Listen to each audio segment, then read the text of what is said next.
उज्जैन से +4 रिपोर्टर जगदीश परमार की खास खबर।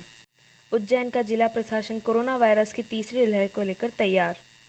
उज्जैन कलेक्टर आशीष सिंह और उज्जैन पुलिस कप्तान सत्येंद्र कुमार शुक्ला कोरोना वायरस किल अभियान के तहत गांव-गांव जाकर कर रहे निरीक्षण। कोरोना की तीसरी लहर की तैयारी। कलेक्टर ने चरक भवन में बच्चों के लिए वर्तमान में संचालित 15 PICU व 60 नए ऑक्सीजन बेड तैयार करने के दिए निर्देश। माधवनगर में 30 व चरक की 5वीं मंजिल पर 30 नए ICU बेड वयस्क कोरोना मरीजों के लिए तैयार करने के दिए निर्देश। कलेक्टर आशीष सिंह ने चरक हॉस्पिटल का दौरा किया तथा इस अस्पताल में प्रथम तल व छठी मंजिल का निरीक्षण किया। उन्होंने निर्देश दिए कि कोरोना की तीसरी लहर के लिए अभी से तैयार रहना चाहिए। कलेक्टर ने कहा कि विशेषज्ञों द्वारा यह आकांक्षा व्यक्त की गई है कि तीसरी लहर में बच्चे अधिक संक्रमित होंगे। इस कारण से अभी से तैयार करके चरक अस्पताल में प्रथम तल पर वर्तमान में बच्चों के लिए संचालित 15 PICU बेड, 60 ऑक्सीजन बेड आवश्यकता पड़ने पर कोविड हेतु बच्चों के लिए आरक्षित करना तथा 60 नए ऑक्सीजन बेड स्थापित करने के निर्देश दिए। यहाँ पर इसके लिए स्थल निरीक्षण किया व आवश्यक संसाधन जुटाने व निर्माण कार्य समय पूरा करने व पृथक से एंट्री एग्जिट बनाने के लिए कहा। इसी तरह वयस्कों के लिए माधवनगर में 30 व चरक की 5वीं मंजिल पर 30 कुल 60 नए ICU बेड स्थापित करने के निर्देश दिए गए। कलेक्टर ने शिशु रोग विशेषज्ञ से चर्चा कर कोविड-19 शिशु स्पेशल वार्ड से आने जाने की व्यवस्था पर सेपरेशन का ध्यान रखते हुए वार्ड तैयार करने के लिए निर्देश दिए। निरीक्षण के दौरान मुख्य चिकित्सा एवं स्वास्थ्य अधिकारी doctor Mahavir Khandelwal, civil surgeon doctor PN Verma, Charak hospital के corona nodal doctor Nilesh Kumar Chandel, शिशु रोग विशेषज्ञ doctor UPS Malviya, doctor Ambuj Agrawal, gynaecologist doctor Sangeeta Pansania, doctor Raunak LG सहित विभिन्न चिकित्सक मौजूद थे। उज्जैन जिलाधीश आशीष सिंह एवं पुलिस कप्तान सत्येंद्र कुमार शुक्ल ने उज्जैन तहसील के तालोद, उमरिया एवं विभिन्न ग्रामों में जाकर कंटेनमेंट एवं आइसोलेशन सेंटर का किया निरीक्षण।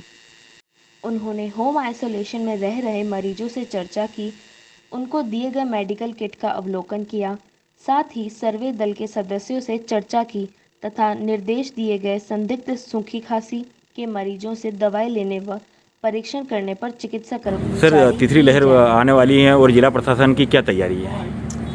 देखिए, कोरोना के तीसरी लहर की बात निश्चित रूप से करी जा रही है और मैं भगवान न करे इस प्रकार की कोई चीज़ हो, लेकिन फिर भी अगर ऐसी स्थिति निर्मित होती है तो उसके लिए हमारी तैयारी पूरी रहनी चाहिए। हम लोग उसी डायरेक्शन में जो है काम कर रहे हैं और ख़ास तौर पर दूसरी लहर में जो 400 ऑक्सीजन बेड से हम लोग 2000 ऑक्सीजन बेड तक बढ़ के गए हैं, इसको हम लोग और ज़्यादा आगे बढ़ा रहे हैं और 60 नए ICU बेड्स हम लोग चरक और माधवनगर में बनाएंगे, जो जिनका लाभ अगर कोई इस प्रकार की स्थिति निर्मित होती है तो निश्चित रूप से प्राप्त होगा।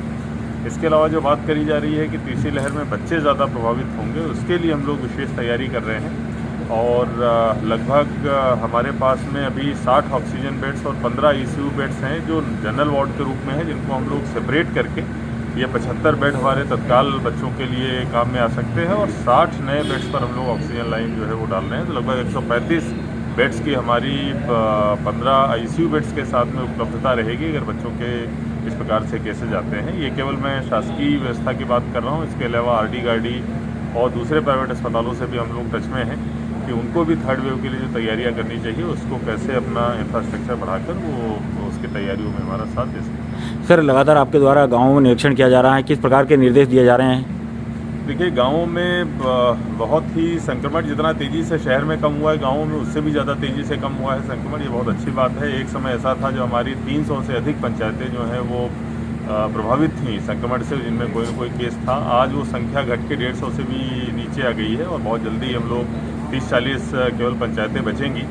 अभी जो नए निर्देश दिए गए हैं वो ये हैं कि आमतौर पर देखा जा रहा है कि जो नए केसेज आ रहे हैं वो उन्हीं घरों से आ रहे हैं जिनमें पहले से कोई पॉजिटिव व्यक्ति था। इसलिए हम लोगों ने निर्देशित किया है, खासतौर पर गाँव में भी यही चीज़ हमने बोली है कि अगर कहीं पर भी केस आता है तो उसको घर पे न रखा जाए, उसको तत्काल हर गांव में हम लोगों ने कोविड केयर सेंटर बनाए हैं, वहाँ पर लाया जाए और अच्छी बात है कि इसका पालन भी हो रहा है। कल मैं महिदपुर गया था, आज उज्जैन ग्रामीण के मैंने गांव विजिट किए, वहां पर पंचायत स्तर के जो कोविड केयर सेंटर है वहीं पर रखा जा रहा है। तो कुल मिला के संक्रमण की चेन जो कम हुआ है, और यहीं पर हमारे पास बहुत अच्छा मौका है कि संक्रमण की चेन को हम लोग पूरी तरीके से ब्रेक कर दें। उसी स्ट्रेटजी पे हम लोग काम कर रहे हैं। सर, जिला प्रशासन अनलॉक की तैयारी कर रहे हैं। अनलॉक के पहले एक बड़ी चुनौती है सामने, क्योंकि कोरोना वायरस फैलने में देर नहीं कर रहे, तो संदेश क्या रहेगा? देखिए, अनलॉक की प्रक्रिया निश्चित रूप से 1 तारीख से चालू होगी, और किस किस प्रकार से होगी, किन चरणों में होगी, क्योंकि पूरी तरीके से एक साथ अनलॉक नहीं किया जा सकता है। इस संबंध में आज राज्य शासन के द्वारा विस्तृत दिशा निर्देश जो है वो आज रात में जारी किए जा रहे हैं। उसी के आधार पर हमारी डिस्ट्रिक्ट क्राइसिस मैनेजमेंट कमेटी बैठकर निर्णय लेगी। मैं सभी से, जनता से यही अपील करूंगा कि जो कोविड अनुकूल बिहेवियर होता है कि हमेशा मास्क लगाएं, सोशल डिस्टेंसिंग रखें, अनावश्यक मूवमेंट ना करें, ये चीज़ अगर हम लोगों ने पालन कर लिया तो चाहे कोई भी गाइडलाइंस हो, उसके बाद भी हम लोग निश्चित रूप से संक्रमण को यहीं पर रोकने में और आगे बढ़ने ना देने में अपना सहयोग करें। अनलॉक के बाद भी लगातार टीम काम करती रहेगी?